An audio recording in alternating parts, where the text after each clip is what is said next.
Bismillahirrahmanirrahim. Assalamualaikum warahmatullahi wabarakatuh. Teteh, alhamdulillah hari ini Teteh bisa kembali belajar bersama Ibu ya. Walaupun Teteh belajarnya mungkin tidak seperti biasanya ya. Zoom-nya secara langsung, tapi untuk kali ini Teteh hanya dapat menyaksikan Ibu. Tidak apa-apa ya, sama saja. Teteh hari ini adalah pelajaran fikih ya bersama Ibu. Teteh, silahkan disiapkan dulu buku modul fikihnya.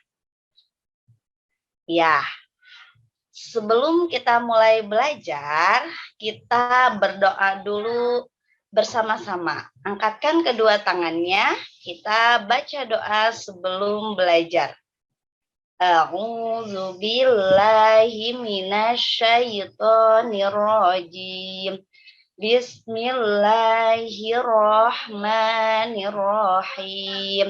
Rabbi zidni ilman warzuqni fahman. Amin. Alhamdulillah Teteh, mudah-mudahan dengan kita awali belajar hari ini dengan membaca doa, mudah-mudahan Teteh diberikan kemudahan dan kelancaran untuk belajar di hari ini ya. Baik Teteh, tadi kan sudah disiapkan ya buku modul fikihnya ya. Sekarang buku modul fikihnya boleh dibuka bab 1 di halaman 1 ya.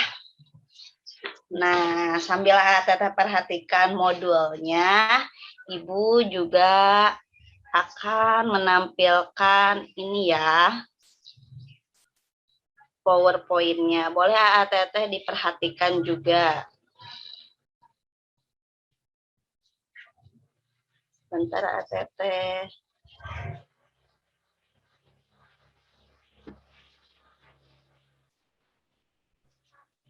Baik, Teteh ada ya tampilan di layar Teteh. Terlihat ya.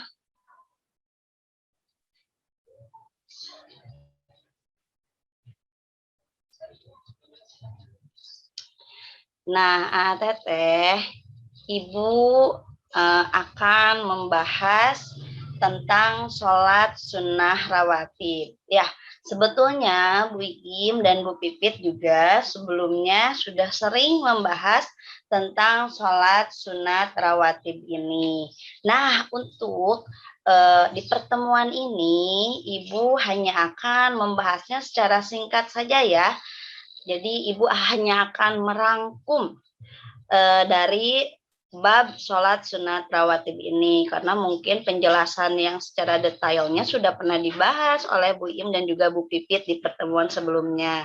Jadi untuk pertemuan yang sekarang Ibu hanya akan membahas rangkumannya saja.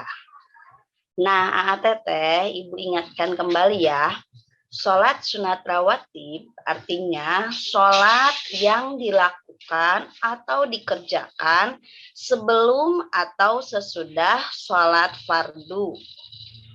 Sholat yang dikerjakan sebelum sholat fardu itu dinamakan atau disebut qobliyah.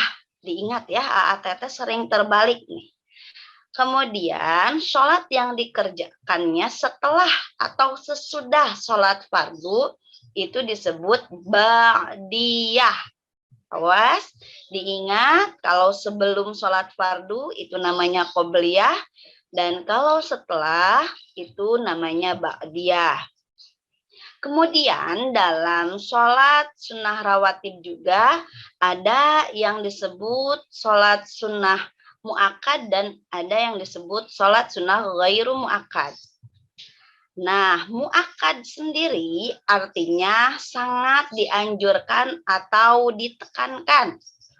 Sedangkan ghairu mu'akkad artinya tidak terlalu dianjurkan atau tidak terlalu ditekankan. Sekarang Teteh perhatikan jumlah rakaat dalam sholat sunnah rawatib. Nah, perhatikan bagan sholat yang ada di layar laptop ataupun layar handphone teteh semua dilihat. Pertama, ingat ya, kalau qobliyah itu artinya sebelum sholat fardu, dan kalau ba'diyah itu artinya setelah sholat fardu. Pertama ada sholat subuh. Dalam sholat subuh itu teteh ada sholat qobliyah subuh 2 rakaat ya. Kemudian ba'diyah subuh itu tidak ada ya. Jadi kalau subuh cukup mengerjakan qobliyah subuhnya saja. Kemudian zuhur itu ada sholat qobliyahnya, boleh dikerjakan sebanyak 2 atau 4 rakaat. Kalau teteh mengerjakannya sebanyak 4 rakaat, maka teteh harus dikerjakan 2 kali salam ya. Artinya 2 rakaat, 2 rakaat. Tidak boleh langsung 4 rakaat. Dikerjakannya harus 2 rakaat. Dulu selesaikan sampai salam, kemudian berdiri lagi mengerjakan 2 rakaat lagi. Jadi 2 kali salam. Kemudian ba'diyahnya. Nah, ini ada ya, untuk zuhur ada sholat ba'diyahnya. Berapa rakaat? Yaitu 2 rakaat. Yang selanjutnya adalah sholat asar. Sholat asar, qobliyahnya ada ya. Berapa? Sama seperti qobliyah zuhur. Yaitu 2 atau 4 rakaat. Sama ini juga ketika teteh akan mengerjakan 4 rakaat sholat qobliyah asar, maka dilakukannya 2 kali salam ya. Jadi 2 rakaat, 2 rakaat. Jadi 4 rakaatnya itu harus 2 kali salam. Ba'diyahnya tidak ada ya, tidak ada sholat ba'diyah asar. Kemudian selanjutnya maghrib. Untuk sholat maghrib ini ada qobliyah maghrib. Berapa rakaat? 2 rakaat. Dan ba'diyah maghrib juga ada. Berapa? Sama ya, 2 rakaat. Jadi untuk maghrib qobliyahnya 2 rakaat, ba'diyahnya juga sama 2 rakaat. Selanjutnya isya, sholat isya ini seperti maghrib ya, ada qobliyahnya 2 rakaat dan ada ba'diyahnya 2 rakaat. Nah, inilah sholat sunnah jumlah beserta jumlahnya yang teteh harus ketahui. Di sini ada catatannya, perhatikan. Tulisan berwarna merah termasuk sholat sunnah rawatib mu'akkad. Artinya apa mu'akkad? Sholat sunat yang tidak terlalu dianjurkan. Ada apa saja? Ada qobliyah asar, qobliyah maghrib, dan qobliyah isya. Ini adalah sholat sunnah rawatib yang tidak terlalu dianjurkan. Bukan berarti tidak boleh dikerjakan ya, tapi ketika teteh punya waktu luang lebih banyak, boleh dikerjakan ya. Tidak dikerjakan tidak apa-apa. Seperti itu teteh. Nah, ini kalau dijumlahkan sholat qobliyah subuh 2 rakaat. Ditambah dengan sholat qobliyah zuhur 4 rakaat. 2 tambah 4 jadi 6 ya. Ditambah lagi dengan ba'diyah zuhur 2 rakaat. 6 ditambah 2 jadi 8. 8 ditambah lagi dengan ba'diyah maghrib 2 rakaat. Jadi 10 rakaat. Kemudian ada lagi ditambah lagi dengan 2 rakaat qobliyah isya. 10 ditambah 2 jadi 12. Nah, inilah 12 rakaat sholat sunnah yang dianjurkan untuk dikerjakan ya. Teteh, kalau teteh pernah mendengar sholat sunat 12 rakaat yang wajib dianjurkan sholat sunat. Apa 12 rakaat? Ya, bukan sholat duha ya, bukan sholat tahajud ya, tapi yang dimaksud adalah sholat qobliyah, sholat sunnah rawatib ya, yang termasuk muakkad atau yang dianjurkan. Ini semua kalau dijumlah ada 12 rakaat. Selanjutnya, bacaan niat sholat sunnah rawatib. Teteh boleh dilihat ada di modul halaman 3 ya. Bacaan niat sholat sunnah rawatib. Ibu mulai dari bacaan sholat sunnah qobliyah. Di sini contohnya pelaksanaan sholat sunnah qobliyah subuh. Gimana niatnya kalau Teteh akan melaksanakan sholat sunnah qobliyah subuh? Niatnya usolli sunnatas subhi rok'ataini qobliyatan mustaqbilal kiblati lillahi ta'ala. Terus Bu, kalau aku mau melaksanakan sholat qobliyah zuhur, gimana niatnya Bu? Sama ya, Teteh tinggal mengganti ininya nih yang Ibu garis bawahi. Kalau zuhur berarti ininya ganti jadi zuhri. Usolli sunnatan zuhri rok'ataini qobliyatan mustaqbilal kiblati lillahi ta'ala. Maghrib sama, tinggal diganti aja ininya ya. Jadi maghribi, isya jadi isya'i ya. Kesananya yang lain-lainnya sama ya. Tinggal diganti nama sholatnya saja. Selanjutnya bacaan niat untuk sholat sunat ba'diyah.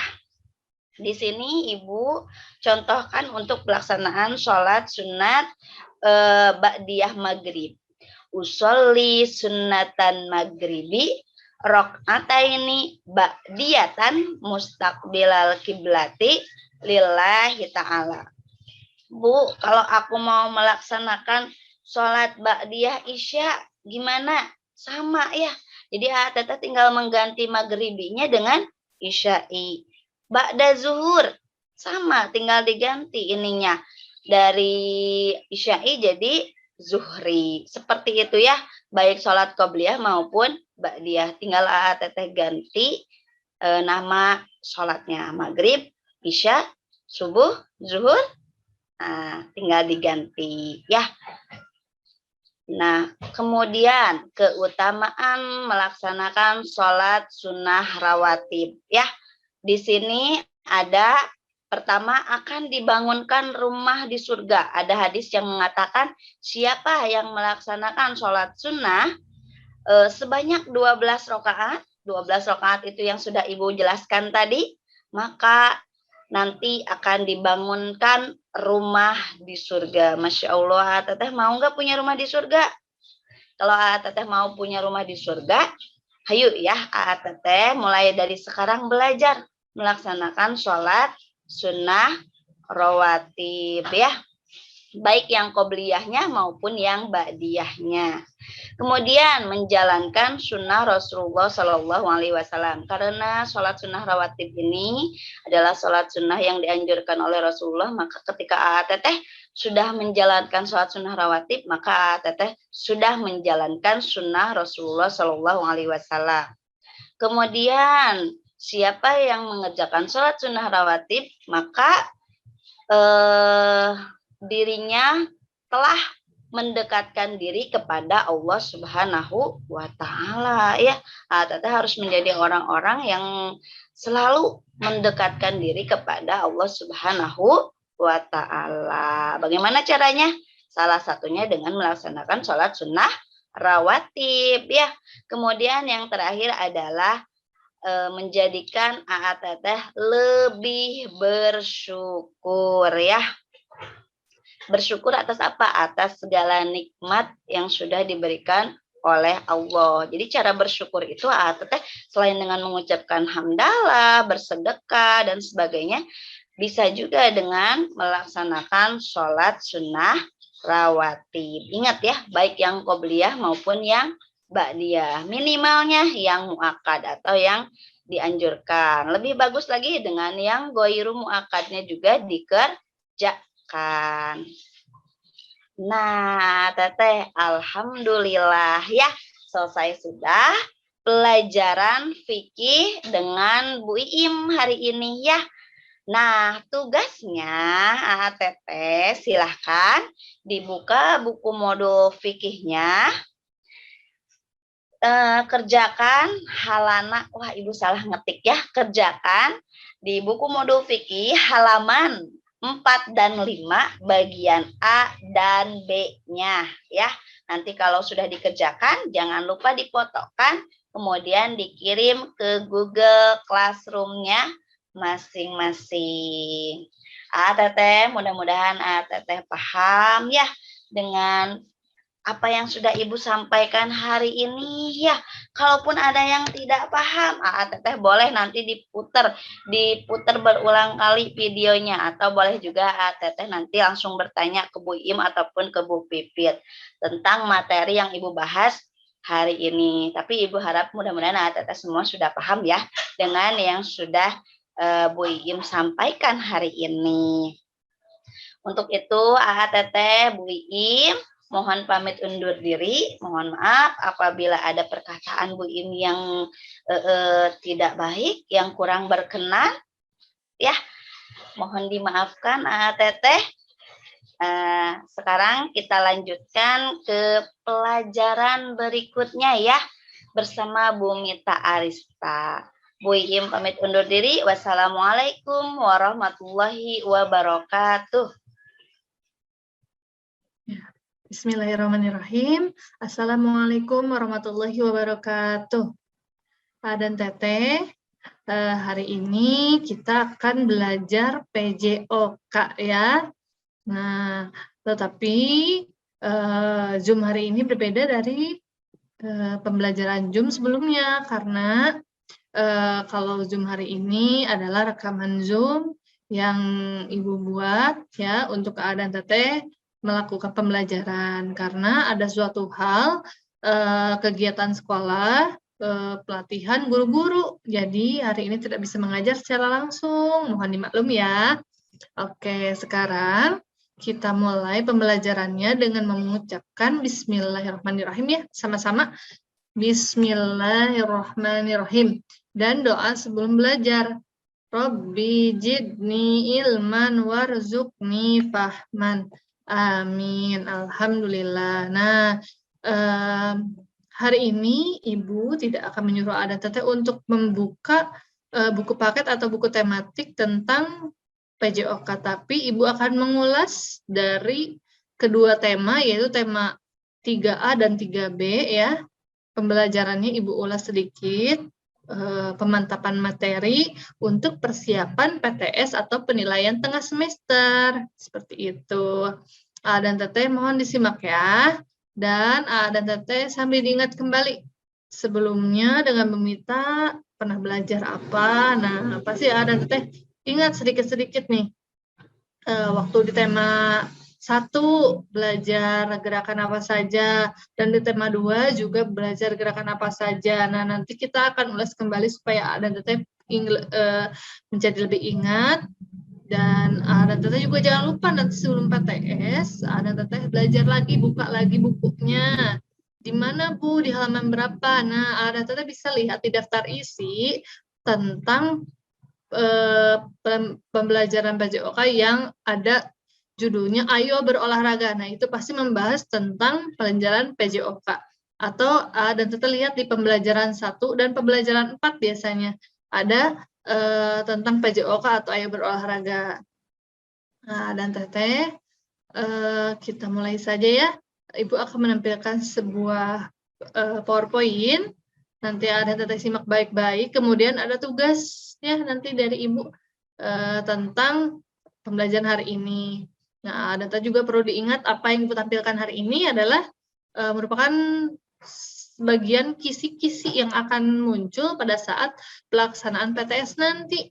Ya, tidak terasa nih. Ini kalau tidak salah minggu terakhir kita belajar. Jadi minggu depannya lagi kita akan siap-siap untuk melaksanakan penilaian tengah semester atau PTS gitu. Oke, kita mulai.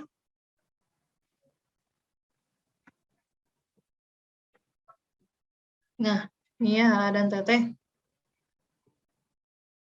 Oke, sini kita bahas yang pertama yaitu gerakan lokomotor atau gerakan berpindah tempat.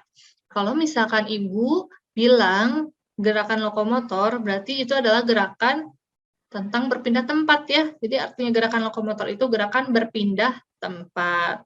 Nah, di buku paket tematik ada gerakan ini. Untuk yang kemarin sempat tatap muka atau belajar di sekolah ya, kita mempraktikkan gerakan ini. Gerakan apa? Yaitu gerakan merangkak berjalan dan berlari. Nah, gerakan ini termasuk gerakan lokomotor. Kenapa? Karena bisa dibayangkan kalau A dan Teteh merangkak. Merangkak itu merupakan kegiatan berpindah tempat kan? Tidak diam di tempat, dari satu tempat ke tempat yang lain. Kemudian berjalan juga begitu dan berlari juga begitu. Gerakan yang berpindah tempat dari satu tempat ke tempat lain, begitunya. Jadi disebut gerakan lokomotor. Nah, dan Teteh juga sudah melakukan gerakan ini yang kemarin sekolah ya, walaupun kita cuma 1 hari ya. Nah, kita berdoa saja semoga kita bisa melanjutkan pembelajaran tatap muka di sekolah ya. Jangan putus untuk berdoa ya. Nah, kita lanjutkan lagi. Kemudian bagaimana caranya melakukan gerakan ini? Yaitu dengan cara dari garis start merangkak. Ketika pertengahan perjalanan sebelum garis finish dilanjutkan dengan berjalan, dan saat dari garis finish kembali ke garis start lagi dengan berlari. Seperti itu. Kalau gerakan ini melatih apa ya? Melatih gerakan apa ya? Melatih tangan, kaki, ya. Di sini karena ada gerakan merangkaknya, ya, tangan dan kaki, kemudian ada gerakan berjalan, dan gerakan berlari yang tentu saja meningkatkan kekuatan dan kelincahan kaki. Seperti itu. Kemarin juga sudah dipraktikkan, dan banyak yang mengabaikan gerakan berjalan. Karena ingin cepat-cepat sampai, jadi lupa antara gerakan berjalan dan berlari ya. Nah, ini harus diingat perbedaannya. Kalau berlari itu biasanya ada gerakan lompatannya. Kalau berjalan tidak ada gerakan lompatannya ya. Oke, kita lanjutkan lagi ke slide selanjutnya, yaitu gerakan melompat. Nah, kita juga sempat melakukan gerakan ini ya, yaitu gerakan bangau dan katak ya. Jadi ada kelompok bangau dan ada kelompok katak ya. Kalau kelompok bangau nanti berjalan menuju garis tengahnya, melompat menuju garis tengahnya itu dengan cara melompat ala-ala bangau. Nah, kalau yang katak posisinya seperti mau lompat katak. Nah, lompat bangau dilakukan dengan posisi melompat dengan satu kaki, jadi satu kakinya lagi ditekuk. Kemudian lompat katak dilakukannya dengan cara posisi jongkok dan tangan mengenai lantai, kemudian melompat. Yang dinilai dalam gerakan ini adalah jauhnya lompatan. Untuk berlompat sampai ke garis finish atau garis tengah, ya. Nah, jadi yang dinilai itu bukan tinggi lompatannya, tapi jauh lompatannya. Ketika jauh lompatannya, maka cepat sampai garis tengah. Nah, itu dialah pemenangnya. Kemarin sudah dilakukan observasi bahwa lompatan katak lebih jauh daripada lompatan bangau. Dan lompatan katak juga lebih cepat sampai ya dibanding lompatan bangau. Seperti itu ya, dan sudah dibuktikan oleh A dan Teteh waktu praktik kemarin di sekolah ya. Ya, kita lanjut lagi. Nah, ini adalah gerakan melompat itu gerakan berpindah tempat atau tidak? Gerakan lokomotor bukan? Nah, ya, betul sekali. Gerakan melompat adalah gerakan berpindah tempat karena dari satu tempat ke tempat yang lain berpindah. Nah, jadi disebut gerakan lokomotor atau berpindah tempat ya. Kemudian kita lanjut lagi. Kalau tadi ada gerakan lokomotor, yaitu gerakan berpindah tempat, ada juga gerakan non-lokomotor, yaitu gerak tidak berpindah tempat. Apa ya gerakan tidak berpindah tempat itu? Yaitu gerakan membungkuk dan menekuk. Nah, A dan Teteh juga sudah Ibu tugaskan ya, untuk melakukan gerakan membungkuk dan menekuk. Kalau gerakan membungkuk, tidak berpindah tempat. Kenapa? Karena tetap saja di situ tempatnya, diam di tempat, hanya gerakan tangannya saja yang berubah dari berdiri menjadi bungkuk ke bawah. Seperti itu. Sama juga dengan gerakan menekuk. Gerakan menekuk pula dilakukan tidak berpindah tempat, tapi diam di tempat. Hanya posisi gerakan lutut, tangan, atau kakinya saja yang berubah. Jadi, gerakan menekuk dilakukan dengan gerakan berjinjit.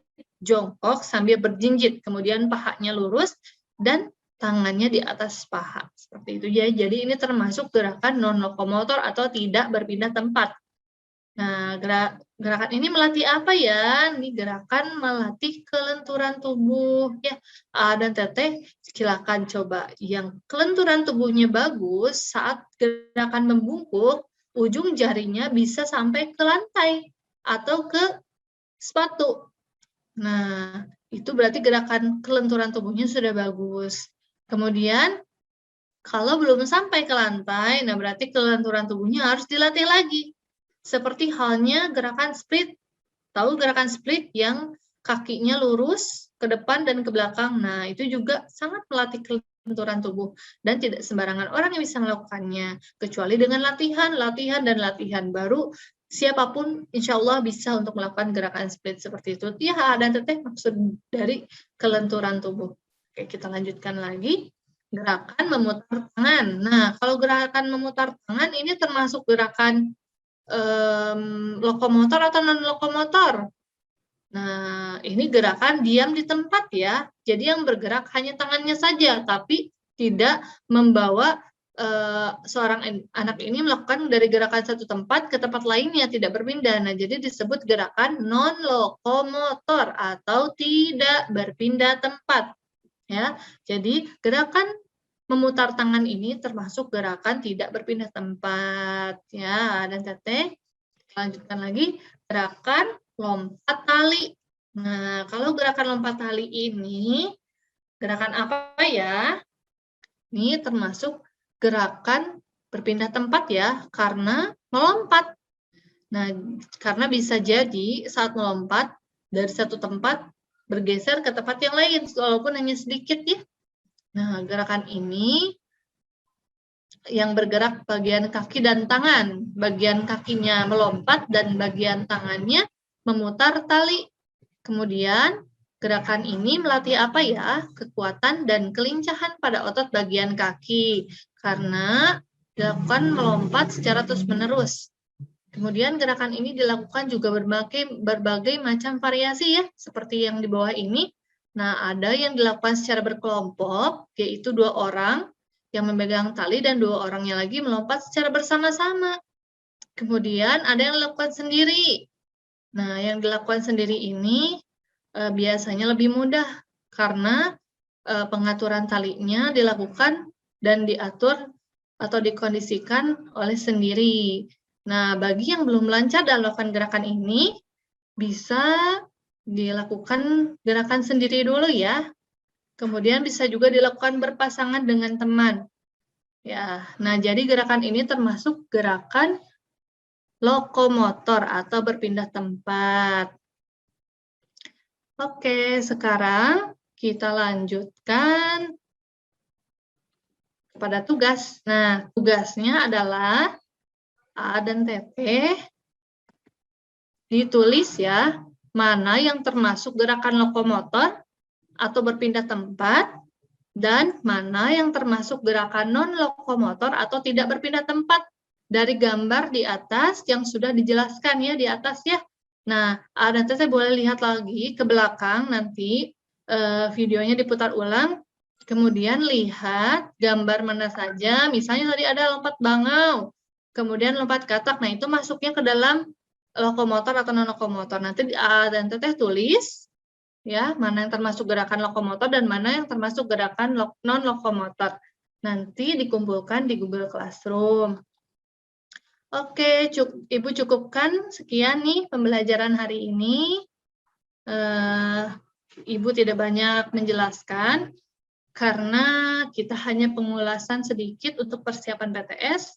Ya, Ibu harap A dan Teteh jangan lupa belajar, jangan lupa jaga kesehatan, kemudian jangan lupa jaga hafalan dan sholatnya ya. Terima kasih atas perhatiannya. Wassalamualaikum warahmatullahi wabarakatuh.